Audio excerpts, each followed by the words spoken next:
Hello friends, നമ്മുടെ ഇന്നത്തെ യാത്ര പാട്നയിൽ നിന്നും കൊച്ചിയിലേക്കാണ്. അപ്പോൾ ആദ്യമായി ഫ്ലൈറ്റിൽ യാത്ര ചെയ്യുന്നവർക്കെല്ലാം ഈ വീഡിയോ ഉപകാരപ്പെടുമെന്ന് വിശ്വസിക്കുന്നു. അതുപോലെ തന്നെ ഇതൊരു കണക്ഷൻ ഫ്ലൈറ്റാണ്. ആദ്യം നമ്മൾ ഇറങ്ങുന്നത് ബാംഗ്ലൂരാണ്. അവിടെ നിന്നും കൊച്ചിയിലേക്ക് അടുത്ത ഫ്ലൈറ്റാണ് നമ്മൾ പോകുന്നത്. അപ്പോൾ കണക്ഷൻ ഫ്ലൈറ്റുമായി ബന്ധപ്പെട്ട സംശയങ്ങളുള്ളവർക്കും ഈ വീഡിയോ ഉപകാരപ്പെടുമെന്ന് വിശ്വസിക്കുന്നു. ഇത് എൻ്റെയും ആദ്യത്തെ വിമാനയാത്രയാണ്. അപ്പോൾ എനിക്കും വളരെയധികം ഡൗട്ടുകളുണ്ടായിരുന്നു. അതുകൊണ്ടാണ് ഞാൻ ഈ വീഡിയോ ചെയ്യുവാൻ കാരണം. ആദ്യം തന്നെ നമ്മൾ ഡിപ്പാർച്ചർ ഗേറ്റിൽ നിൽക്കുന്ന സെക്യൂരിറ്റി ഉദ്യോഗസ്ഥന് നമ്മുടെ ടിക്കറ്റും അതുപോലെ തന്നെ നമ്മുടെ വാലിഡ് ആയിട്ടുള്ള ID കാർഡും കാണിച്ചു കൊടുത്ത് അകത്തേക്ക് എൻട്രി ചെയ്യേണ്ടതാണ്. അതിനുശേഷം മുമ്പോട്ട് വരുമ്പോൾ അവിടെ ഒരു സ്കാനർ മെഷീനും ഉദ്യോഗസ്ഥരും ഇരിക്കുന്നത് നമുക്ക് കാണാം. അവിടെ നമ്മുടെ ലഗേജ് ബാഗ് സ്കാൻ ചെയ്യേണ്ടതുണ്ട്. കുഴപ്പങ്ങളൊന്നുമില്ലെങ്കിൽ അവർ ആ ബാഗ് സ്കാൻ ചെയ്ത് സീൽ ചെയ്ത് നമുക്ക് തിരിച്ചു തരും. അതിനുശേഷം ഏത് ഫ്ലൈറ്റ് കമ്പനിയാണോ നമ്മൾ ടിക്കറ്റ് എടുത്തിരിക്കുന്നത് ആ ഫ്ലൈറ്റ് കമ്പനിയുടെ കൗണ്ടറിലേക്ക് പോകുക. അവിടെ ചെല്ലുമ്പോൾ നമ്മളുടെ ബാഗ് ഏൽപ്പിച്ചതിന് ശേഷം അവർ നമ്മളോട് ടിക്കറ്റ് ആവശ്യപ്പെടും. കണക്ഷൻ ഫ്ലൈറ്റ് ആണെങ്കിൽ 2 അതിലധികമോ ബോർഡിംഗ് പാസുകൾ ലഭിക്കും. നമ്മൾ അവസാനം ഇറങ്ങുന്ന ഫ്ലൈറ്റിൻ്റെ ബോർഡിംഗ് പാസിലായിരിക്കും നമ്മുടെ ലഗേജിൻ്റെ സ്റ്റിക്കർ അവർ പതിച്ചിരിക്കുന്നത്. ഞാൻ പോകുന്ന ഫ്ലൈറ്റ് ഇൻഡിഗോ ആണ്. അത് പാട്നയിൽ നിന്നും ബാംഗ്ലൂരിലേക്കും ബാംഗ്ലൂരിൽ നിന്നും കൊച്ചിയിലേക്കുമാണ്. അതുകൊണ്ട് തന്നെ ബാംഗ്ലൂരിൽ നിന്നും കൊച്ചിയിലേക്ക് പോകേണ്ട ആ ഫ്ലൈറ്റിൻ്റെ ബോർഡിംഗ് പാസിലായിരുന്നു അവർ ലഗേജിൻ്റെ സ്റ്റിക്കർ പതിച്ചത്. അടുത്തതായി ഏറ്റവും ഇമ്പോർട്ടൻ്റ് ആയ സെക്യൂരിറ്റി ചെക്കാണ്. അതിനായി അവിടെ വെച്ചിരിക്കുന്ന ട്രേയിൽ നമ്മുടെ ഹാൻഡ് ബാഗും നമ്മുടെ വാച്ച്, ബെൽറ്റ്, ഫോൺ മുതലായ എല്ലാ സാധനങ്ങളും അതിൽ വെക്കുക. അത് സ്കാൻ ചെയ്ത് അപ്പുറത്തേക്കൂടി വരുമ്പോഴത്തേക്കും അവിടെ നിൽക്കുന്ന സെക്യൂരിറ്റി നമ്മളെ മെറ്റൽ ഡിറ്റക്ടർ ഉപയോഗിച്ച് ചെക്ക് ചെയ്യും. നമ്മുടെ ഭാഗം ക്ലിയർ ആണെന്നുണ്ടെങ്കിൽ നമുക്ക് മുമ്പോട്ട് പോകുവാനുള്ള അനുവാദം ലഭിക്കും. അതിനുശേഷം നമ്മൾ ചെല്ലുന്നത് അതിവിശാലമായ വെയിറ്റിംഗ് ഏരിയയിലേക്കാണ്. അവിടെ നമ്മുടെ ടിക്കറ്റിൽ ഏത് ഗേറ്റാണ് പറഞ്ഞിരിക്കുന്നത് ആ ഗേറ്റിന് മുൻപിൽ വെയിറ്റ് ചെയ്തിരിക്കേണ്ടതാണ്. ടിക്കറ്റിൽ എൻ്റെ ഗേറ്റ് നമ്പർ ഗേറ്റ് 1 ആയിരുന്നു. അതുകൊണ്ടാണ് ഞാൻ ഗേറ്റ് 1 മുമ്പിൽ വെയിറ്റ് ചെയ്തിരുന്നത്. ബോർഡിംഗ് ടൈം ആവുന്നത് വരെ ഇതുപോലെ വെയിറ്റ് ചെയ്തിരിക്കേണ്ടതാണ്. കൃത്യമായി അവിടെ നിൽക്കുന്ന സെക്യൂരിറ്റിയും ക്രൂവും നമുക്ക് അനൗൺസ്മെൻറ്റ് നൽകുമ്പോഴാണ് നമ്മൾ ആ ഗേറ്റിനടുത്തേക്ക് നടന്നു നീങ്ങേണ്ടത്.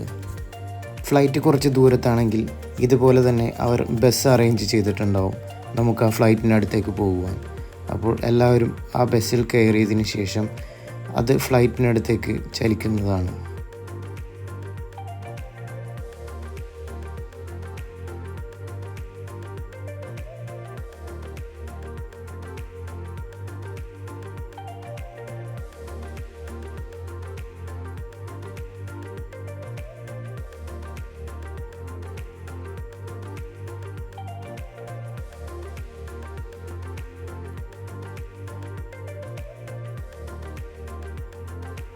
ബസ്സിൽ നിന്ന് ഇറങ്ങിയതിന് ശേഷം ഫ്ലൈറ്റിലേക്ക് കയറുവാൻ നിൽക്കുന്നവരുടെ ക്യൂ ആണിത്.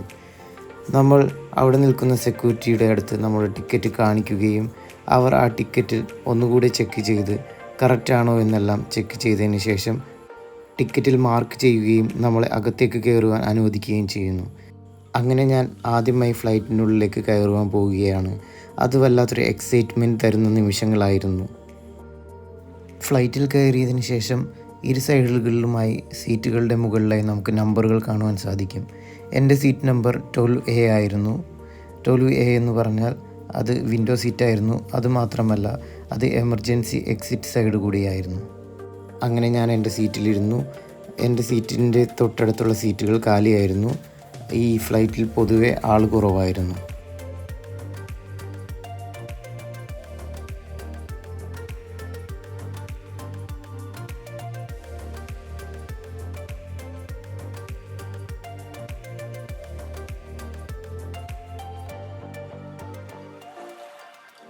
അങ്ങനെ ആദ്യമായിട്ട് കയറിയതിൻ്റെ എക്സൈറ്റ്മെൻറ്റിൽ ഞാനും സെൽഫി വീഡിയോ എടുത്തു. എന്നേക്കുള്ള ഓർമ്മകളാണല്ലോ ഇതെല്ലാം.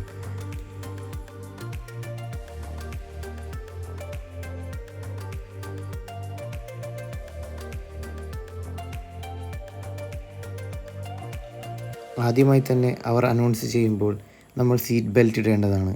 അത് ടൈറ്റ് ആണോ എന്നെല്ലാം ചെക്ക് ചെയ്ത് നോക്കേണ്ടതാണ്. സഞ്ചരിക്കുന്ന ടൈമിൽ ബോറടിക്കുകയാണെങ്കിൽ വായിക്കാനുള്ള മാഗസീനെല്ലാം അവിടെയുണ്ട്. നമുക്ക് വെറുതെ ഇരിക്കുമ്പോൾ മാഗസീനെല്ലാം എടുത്ത് വായിക്കാം. അതുപോലെ തന്നെ ഒരു കിറ്റുണ്ട്. ആ കിറ്റിൽ നിർദ്ദേശങ്ങളെല്ലാം എഴുതിയിട്ടുണ്ട്. അതുപോലെ തന്നെ നമുക്ക് അത്യാവശ്യമാണെങ്കിൽ യൂസ് ചെയ്യാവുന്ന ഒരു കവറും അതിൻ്റെ ഒപ്പം തന്നെ ഉണ്ട്. ഫ്ലൈറ്റ് എടുക്കുന്നതിന് മുമ്പ് തന്നെ എയർ ഹോസ്റ്റസിൻ്റെ നിർദ്ദേശങ്ങളെല്ലാം നമുക്ക് കേൾക്കുവാൻ സാധിക്കും. ഒരു അത്യാവശ്യ ഘട്ടം വന്നാൽ ഓക്സിജൻ എല്ലാം യൂസ് ചെയ്യുന്നത് അവർ നമുക്ക് ഡെമോ കാണിച്ചു തരും. പ്രത്യേകിയാൽ എമർജൻസി സീറ്റിനെടുത്തിരുന്നത് കൊണ്ട് തന്നെ അവർ ഒരു അത്യാവശ്യം വന്നാൽ അത് എളുപ്പം തുറക്കാനുള്ള മാർഗങ്ങളെല്ലാം ഞങ്ങൾക്ക് കാണിച്ചു തന്നു. അതിനുശേഷം പയ്യെ ഫ്ലൈറ്റ് അനങ്ങുവാൻ തുടങ്ങി.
എൻ്റെ ഒരു ആഗ്രഹമായിരുന്നു ആകാശത്തൂടി ഇങ്ങനെ നടക്കണമെന്ന്.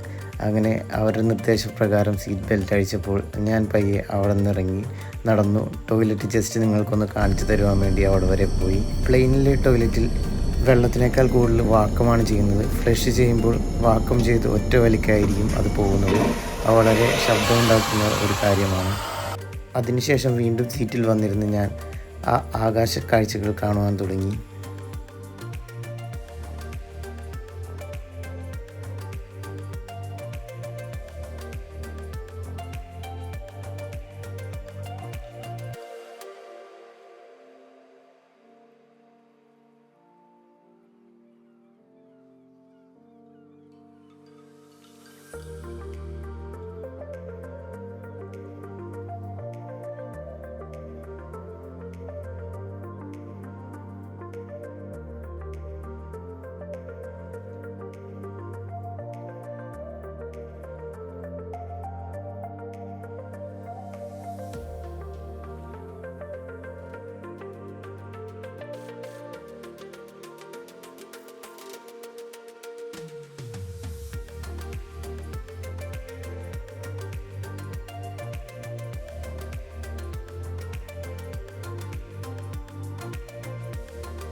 അങ്ങനെ പോയിക്കൊണ്ടിരിക്കുമ്പോഴാണ് അങ്ങ് ദൂരെ ഞാനൊരു ഫ്ലൈറ്റ് ശ്രദ്ധിച്ചത്. വളരെ ചെറുതായിട്ടാണ് കാണുന്നതെങ്കിലും വളരെ നല്ലൊരു അനുഭവമായിരുന്നു. കുറച്ച് കഴിഞ്ഞപ്പോഴേക്കും അത് ആ മേഘങ്ങൾക്കിടയിൽ കാണാതെയായി.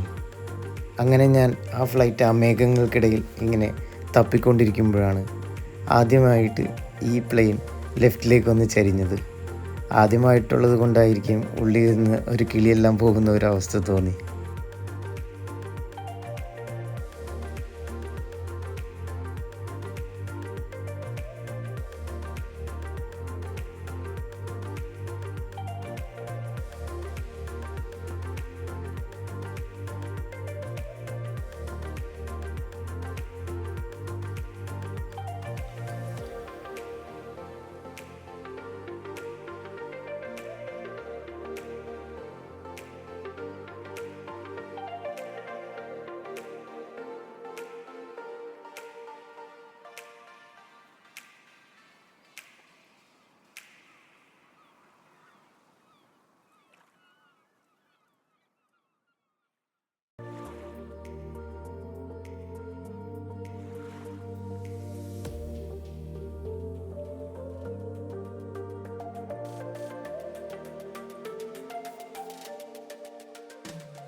അങ്ങനെ സേഫായി തന്നെ ഞങ്ങൾ ബാംഗ്ലൂർ എയർപോർട്ടിൽ ലാൻഡ് ചെയ്തു.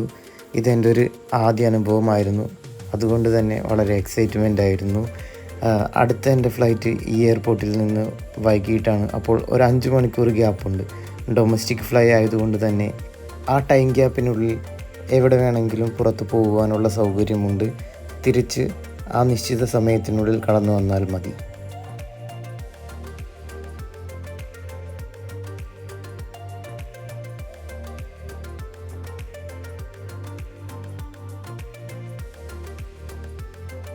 എനിക്ക് 5 മണിക്കൂർ സമയം ഉള്ളതുകൊണ്ട് തന്നെ ഞാൻ എയർപോർട്ടിന് പുറത്തേക്ക് ഒന്ന് ഇറങ്ങി. അവിടെ പയ്യെ കാഴ്ചകളെല്ലാം കണ്ടു നടന്നു. പുറമേ നിന്ന് ഭക്ഷണമെല്ലാം കഴിക്കുവാൻ പോയി. അങ്ങനെ വളരെ നല്ലൊരു അനുഭവമായിരുന്നു. 5 മണിക്കൂർ ഉള്ളതുകൊണ്ട് തന്നെ എന്ത് ചെയ്യണമെന്നൊരു പിടിയും ഉണ്ടായിരുന്നില്ല. അതുകൊണ്ടാണ് ഞാൻ പുറത്തോട്ട് ഇറങ്ങിയത്. എയർപോർട്ടിനുള്ളിൽ തന്നെ ലോഞ്ച് സൗകര്യമെല്ലാം ഉണ്ട്. പക്ഷേ അതിനെക്കുറിച്ച് കൂടുതൽ എനിക്ക് അറിയാത്തത് കൊണ്ട് തന്നെ ഞാൻ അത് യൂസ് ചെയ്തില്ലായിരുന്നു. ബാംഗ്ലൂർ എയർപോർട്ട് നമ്മുടെ ഇന്ത്യയിലെ ഏറ്റവും വലിയ 3ാമത്തെ എയർപോർട്ട് തന്നെയാണ്. അപ്പോൾ അതുപോലെ തന്നെ കാണുവാൻ ഒരുപാട് കാഴ്ചകളുമുള്ള ഒരു എയർപോർട്ട് തന്നെയാണ്. ഏതാനും മണിക്കൂറുകൾക്ക് ശേഷം ഞാൻ വീണ്ടും ഡിപ്പാർച്ചർ എൻട്രിയിൽ ചെന്ന് സെക്യൂരിറ്റിക്ക് എൻ്റെ ബോർഡിംഗ് പാസും അതുപോലെ തന്നെ ID കാർഡും കാണിച്ചു കൊടുത്തു. അങ്ങനെ എയർപോർട്ടിലേക്ക് എൻട്രി ചെയ്തതിന് ശേഷം ഇൻഡിഗോൻ്റെ കൗണ്ടറിലേക്ക് നടന്നു നീങ്ങി. അവിടെ ചെന്ന് എൻ്റെ ഫ്ലൈറ്റിൻ്റെ ഗേറ്റ് നമ്പറും അതിൻ്റെ പൊസിഷനും ടൈമെല്ലാം വ്യക്തമായി ചോദിച്ച് മനസ്സിലാക്കിയതിന് ശേഷം ഞാൻ സെക്യൂരിറ്റി ചെക്കിലേക്ക് പോയി. ഞാൻ പുറത്തിറങ്ങിയത് കൊണ്ട് തന്നെ വീണ്ടും സെക്യൂരിറ്റി ചെക്ക് ചെയ്യേണ്ടത് ആവശ്യമാണ്. അപ്പോൾ അതുപോലെ തന്നെ സെക്യൂരിറ്റി ചെക്ക് കഴിഞ്ഞതിന് ശേഷം ആ വിശാലമായ വെയിറ്റിംഗ് ഏരിയയിലേക്ക് നടന്നു നീങ്ങി. ബാംഗ്ലൂർ എയർപോർട്ട് ഞാൻ പറഞ്ഞതുപോലെ തന്നെ 3ാമത്തെ വലിയ എയർപോർട്ടാണ്. അതുപോലെ തന്നെ ഇവിടെ ഒരുപാട് ഗേറ്റുകളും ഒരുപാട് ഫ്ലൈറ്റുകളും വരുന്ന ഒരു എയർപോർട്ട് തന്നെയാണ്. അപ്പോൾ ഇതിൻ്റെ അകമേ കാണുവാൻ വളരെയധികം കാഴ്ചകളെല്ലാം ഉള്ളതാണ്. എത്ര സമയം ഇവിടെ ഇരുന്നാൽ പോലും ആ സമയം പോകുന്നത് നമുക്ക് തോന്നുകയില്ല. അതിനും മാത്രം കാണുവാൻ കാഴ്ചകൾ ഈ എയർപോർട്ടിലുണ്ട്. അങ്ങനെ മുമ്പോട്ട് പോയപ്പോഴാണ് എൻ്റെ ഗേറ്റ് താഴെയുള്ള ഫ്ലോറിലാണെന്ന് അറിയാൻ സാധിച്ചത്. അങ്ങനെ ഞാൻ താഴെ ഫ്ലോറിലേക്ക് പോയി. അതുപോലെ തന്നെ എൻ്റെ ഗേറ്റായ ആ 22 ഗേറ്റിൻ്റെ ഫ്രണ്ടിലുള്ള വെയിറ്റിംഗ് ഏരിയയിൽ ഞാൻ വെയിറ്റ് ചെയ്തിരുന്നു.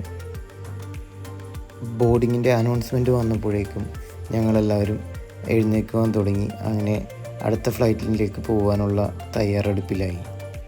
അതുപോലെ തന്നെ അടുത്ത ഫ്ലൈറ്റിലേക്ക് പോകാനുള്ള ബസ്സിൽ ഞങ്ങൾ എൻട്രി ചെയ്തു.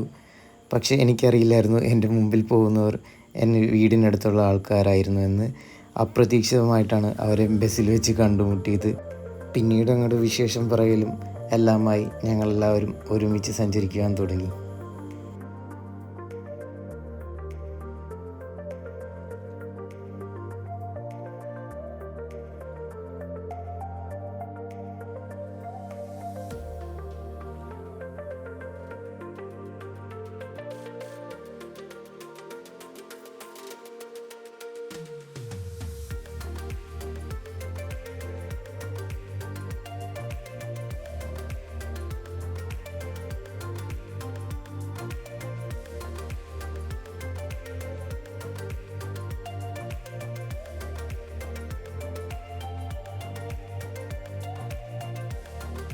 അങ്ങനെ വീണ്ടും ബസ്സിൽ നിന്നിറങ്ങി ആ ഫ്ലൈറ്റിലേക്ക് കയറുവാനുള്ള ആ ക്യൂവിൽ ഞങ്ങൾ എല്ലാവരും വരിയായി നിന്നു.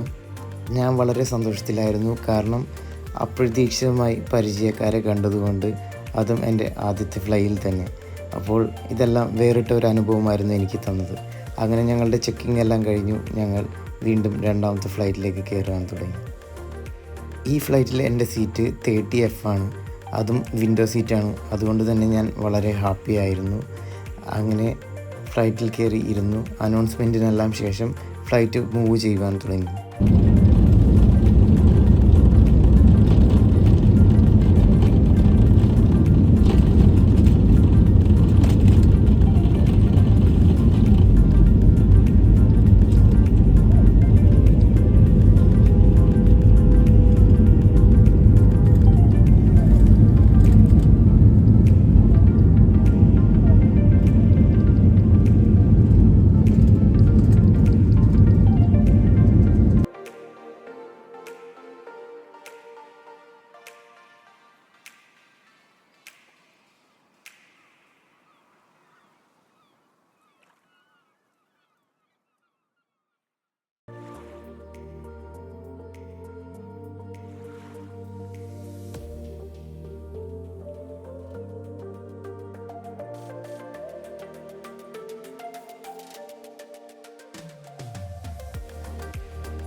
അങ്ങനെ ഞങ്ങൾ വീണ്ടും സേഫായി കൊച്ചിയിൽ ലാൻഡ് ചെയ്യുവാനിടയായി.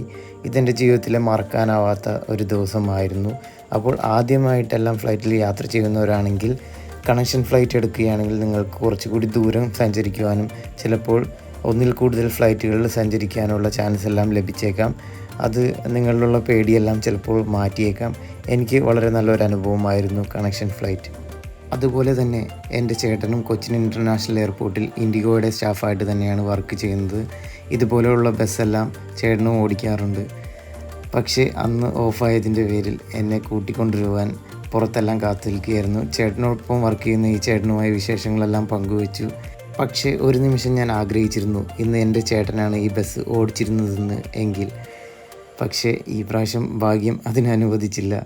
ഇനിയും ദൈവം അവസരം തരുമെന്ന് വിശ്വസിക്കുന്നു.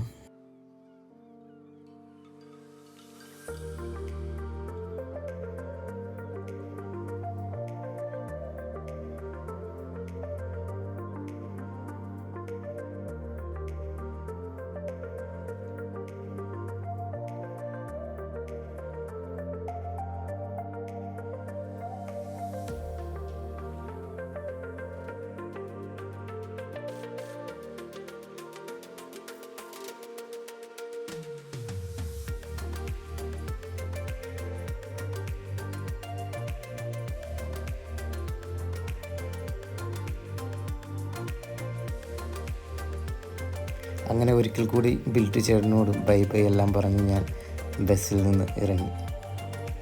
എല്ലാവരും ബാഗേജ് എടുക്കാനുള്ള ധൃതിയിലാണ്. അങ്ങനെ ബാഗേജ് കൗണ്ടറിലേക്കാണ് എല്ലാവരും പോയിക്കൊണ്ടിരിക്കുന്നത്.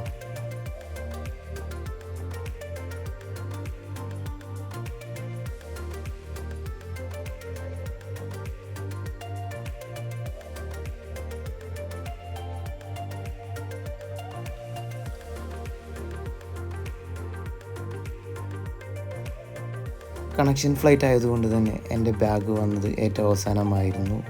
അപ്പോൾ കണക്ഷൻ ഫ്ലൈറ്റ് എടുക്കുന്നവരുടെ ഒരു ശ്രദ്ധയ്ക്ക് നമ്മൾ ആദ്യം ബാഗ് അവിടെ ഡെപ്പോസിറ്റ് ചെയ്തതിന് ശേഷം നമ്മൾ ഇറങ്ങുന്ന എയർപോർട്ട് ഏതാണോ ആ എയർപോർട്ടിലായിരിക്കും നമുക്ക് നമ്മുടെ ബാഗ് ലഭിക്കുന്നത്. അതിനിടയ്ക്ക് എത്ര സ്റ്റോപ്പ് ഉണ്ടെങ്കിൽ പോലും ആ എയർപോർട്ടിലൊന്നും നമ്മൾ ബാഗിനെ കുറിച്ച് ടെൻഷൻ അടിക്കേണ്ട കാര്യമില്ല. അവസാനത്തെ എയർപോർട്ടിൽ നമ്മൾ ഇറങ്ങുന്ന എയർപോർട്ടിൽ നമുക്ക് നമ്മുടെ ബാഗ് ലഭിക്കുന്നതാണ്.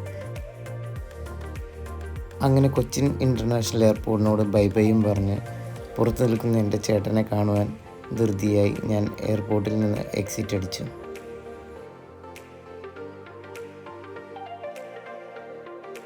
അങ്ങനെ നമുക്ക് ബെൻസ് ഒന്നും ഇല്ലാത്തതിൻ്റെ പേരിൽ ഒരു ബെൻസിനെ അങ്ങോട്ട് എസ്കോർട്ടിട്ട് ചേട്ടൻ്റെ ഹണ്ടറിൽ വീട്ടിലേക്ക് യാത്രയായി.